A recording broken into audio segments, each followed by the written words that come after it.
Anim na must-try dessert sa Boracay, let's go! Una, Ube Mama, 320 pesos. Creamy, sweet, salty, crunchy, at chewy. 4.8 out of 5. Pangalawa, Mango Mama na 320 pesos. Mango sticky rice on Pinoy steroids. 4.9 out of 5.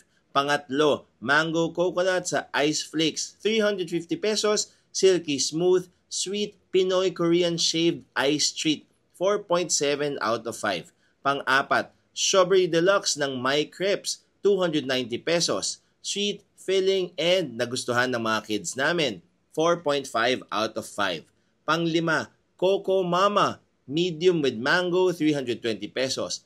Legendary Boracay Sweet Treat na very refreshing, 4.7 out of 5. At pang-anim, halo-halo sa Dear Happy, small na 250 pesos. Definitely a special halo-halo for both kids and grown-ups.